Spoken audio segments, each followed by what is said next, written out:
25 বছরের পরিকল্পনায় সব প্রকল্প থাকবে, কুতুবদিয়ার প্রকল্প থাকবে না কেন? প্রত্যেক ব্যক্তির মধ্যে কি কুতুবদিয়ার 1.5 লক্ষ মানুষ নেই? দেশের একটি প্রত্যন্ত দ্বীপ উপজেলা কুতুবদিয়া। প্রতি বছর বর্ষা মৌসুম আসলে কিন্তু সেখানে বেড়িবাঁধের বিভিন্ন পয়েন্টে বাগান সৃষ্টি হয় এবং সেই বাগানে কিন্তু সেখানকার শত শত ঘরবাড়ি সাগরের সাথে বিলীন হওয়ার অসংখ্য নজির রয়েছে। তো আজকে অস্তিত্ব সংকটে কুতুবদিয়া ও রাষ্ট্রের শীর্ষ করণীয় বুল টেবিল একটি বৈঠকের আলোচনার আয়োজন করা হয়েছে। অর্থাৎ কুতুবদিয়াতে সম্মিলিত নাগরিক সমাজ তারা কিন্তু এই বৈঠকটির আয়োজন করেছে বলে আমরা জানতে পেরেছি। কুতুবদিয়া থেকে বিভিন্ন রাজনীতিবিদ এবং গণমাধ্যম কর্মী এবং জনপ্রতিনিধি ও ছাত্র প্রতিনিধি সহ অনেক সচেতন মহলের আমরা উপস্থিতি দেখতে পাচ্ছি। আমরা আপনাদেরকে একটু দেখানোর চেষ্টা করবো যে যারা কুতুবদিয়া থেকে এখানে ঢাকায় এসে তাদের যে দাবি দেওয়া এবং কুতুবদিয়ার যে বিভিন্ন ধরনের সমস্যা সেটি কিভাবে নিরসন করা যায়। সব জায়গায় ভ্রমণ একরকম নয়, সব জায়গায় একরকম নয়। সুতরাং একটা গবেষণা সেল হওয়া দরকার। এই বেড়িবাঁধ কিভাবে হবে, কোথা থেকে মাটি আসবে, কিভাবে এটা প্রোটেকশন হবে, আরসিসি ওয়াল দেওয়া হবে না কি করা হবে, এটার জন্য একটা পরিপূর্ণ গবেষণা দরকার। এটা সরকারকে ছেড়ে দিতে হবে না। আপনার আলেকোটের লক্ষ্মীদের থেকে যারা কক্সবাজারের 1 নম্বর ওয়ার্ডে বসবাস করছে তাদেরকে এখন উচ্ছেদ করার জন্য কি করছে, চেষ্টা করা হচ্ছে। তাহলে তারা একদিক দিয়ে বাস্তুচ্যুত হয়ে জলবায়ু উদ্ধ্বস্ত হিসেবে কক্সবাজারের 1 নম্বর ওয়ার্ড পৌরসভার কুতুবদিয়া পাড়ে বসবাস করছে। আবার সেখান থেকে তাদের উচ্ছেদ করে আবার কেউ কোথায় জমা হবে তাদের কোনো ঠিক ঠিকানা থাকবে না। সম্মিলিত প্রয়াস দরকার।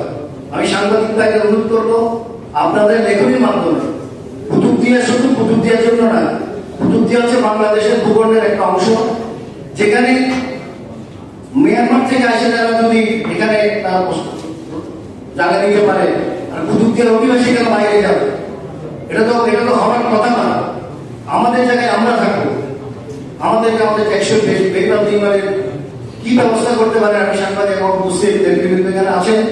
আমরা সম্মিলিত প্রয়াসের জন্য আমি অনুরোধ করবো সবাইকে। আমি বক্তব্য শেষ করতে ধন্যবাদ। জামাতি এখানে তো আবার গ্রুপিং ও গ্রুপ তো দেখা যাচ্ছে না, বা কোনো সিয়াসত তো দেখা যাচ্ছে না, এগুলো নিয়ে ট্রল করে। আল্লাহর ওয়াস্তে আপনাদের কাছে হাত জোর করে অনুরোধ করি, আমরা এত বেশি পলিটিক্স হয়ে গেছি যা বলার বাইরে। আমরা এখন পলিটিক্স ছাড়া কিছু চিন্তা করতে পারি না। আমাদের কালচারটা এখন হয়ে গেছে এরকম। আল্লাহর ওয়াস্তে মাটিকে রক্ষার দায়িত্ব আমাদের ছোট হোক বড় হোক সকলের কাঁধে নিতে হবে। যে উপজেলা সারা দেশের 8 ভাগের 1 ভাগ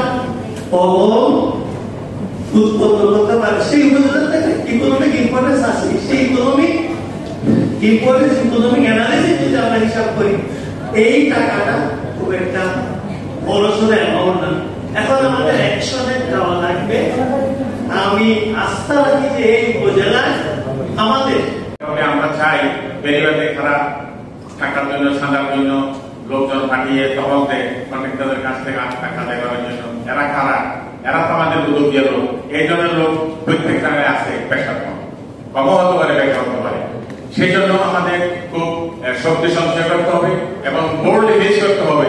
এখানে কন্ট্রাক্টর কাজ করতেছে, আপনারা টাকা চাইবেন ওই জন্য, এখানে আর কি দিয়ে কাজ করবে, এইভাবে প্রতিবাদ করবে। প্রায় 1600 টিউবওয়েলে জোয়ারের সময় লবণ পানি উঠে। মহেশখালী এবং উত্তর ধুরুঙে বর্গপালের পোর্টের থেকে পানি নিয়ে সেখানে সেল করা হয়। উপায়টা কি? কক্সবাজার জেলায় মাটির নিচে আকোফায়ারের যে মিঠা পানিটা আছে, প্রতিদিন 12 মিলিয়ন লিটার পানি তুলে ফেলা হয়। নেতৃত্বের সাথে বসেছিলাম, সেখানে বিষয়টি আলাপ হয়েছে। আমরা এই ফার্স্টটা করার জন্য 3টা দপ্তরে 3টা এলাকা, ঢাকা, চট্টগ্রামে, কক্সবাজারে, তার আজকের এই গোল টেবিল বৈঠক থেকে তো এখানে সবাই মতামত নিতে করা সম্ভব না। আমরা একটা 3টা কমিটি করার জন্য অলরেডি সিদ্ধান্ত হয়েছে, ডিস্ট্রিক্টের সাথে আলোচনা করে সিদ্ধান্ত হয়েছে। কাকে কাকে নেওয়া হবে আপনার আবার বসে মুরব্বীদের সহ নিয়ে ওদের সাথে ডিস্ট্রিক্টের সাথে বসে, চট্টগ্রাম কক্সবাজারের সাথে বসে আমরা এই নির্ধারণ করি। এই বেড়িবাঁধ সড়ককে পরিদর্শন, নোনা পানিতে পা ডুবিয়ে বা জামা ভিজিয়ে যে আমার সেখানে দাঁড়িয়ে মানুষের সামনে দাঁড়িয়ে জানানো। আমি রাত্রিবেলাও পরিদর্শন করছি, সময় পাইনি, কাজ চলাকালে আলিকবাড়িতে অনেক লোক এসে চিৎকার করে নালিশ করতেছে, আমি কে করছে এই কাজটা। তারা যখন এই করাপশনের প্রতিবাদ করেছে তাদেরকে মারধর করেছে, তখন আমি ছুটে গিয়েছি। তো বলে যে অমুক, ওরা আমি ডেকে আনলাম, জনগণের গলার উপর ছুরি চালানো হচ্ছে, এটা যে অস্তিত্ব সংকট মানিত তাই, তাহলে এটি কোনোদিন সমাধান হবে না, তোমাদেরকে এর বিরুদ্ধে সোচ্চার হতে হবে, তাহলে এটা সম্ভব। আর আমরা যারা আছি, রাজনীতি করি, পেশাজীবী আছি, সবাইকে আবার ঐক্যবদ্ধ হয়ে এক জায়গায় এসে তাদেরকে শক্তি যোগায়। এই বৈষম্য কেন হবে? সেই বৈষম্যকে আপনারা মেনে নেবেন? এই জন্য গৃহবন্দী হয়ে চিৎকার করলে হবে না। হয়তো সেপ্টেম্বরের মধ্যে একটা সিটেক হবে, এখানে স্টাডি রিপোর্ট আসছে, সেপ্টেম্বর আমরা চালু করে দেবো। আর ফেরির জন্য একটু ধৈর্য ধরতে হবে, আপনার যাতায়াত এবং বেরিবাদ। এই জায়গায় আমরা যদি সবাই মিলে এক প্ল্যাটফর্মে আসতে পারি, এক মঞ্চে আসতে পারি, একই বয়স, আজকে আমার একটা ভালো লাগছে, বিভিন্ন ক্যাটাগরি আমরা এক জায়গায় হয়েছি। এই জন্য আপনাদের আবার ছোটন ভাই আকবরীদেরকে আমি ধন্যবাদ জানাই, এই অর্গানাইজেশনে জড়িত আয়োজক সবাইকে ধন্যবাদ জানাই। এই ধরনের উদ্যোগ একবার না বারবার হোক। আমাকেও কিছু দায়িত্ব আপনারা দিয়েছেন, আমি কমিটমেন্ট পাবলিকলি করছি। আপনাদের হেল্প পাইলে, আল্লাহ তাআলা সাহায্য করলে ইনশাআল্লাহ এই সময়ের মধ্যে আমরা এটা করে ফেলতে পারবো।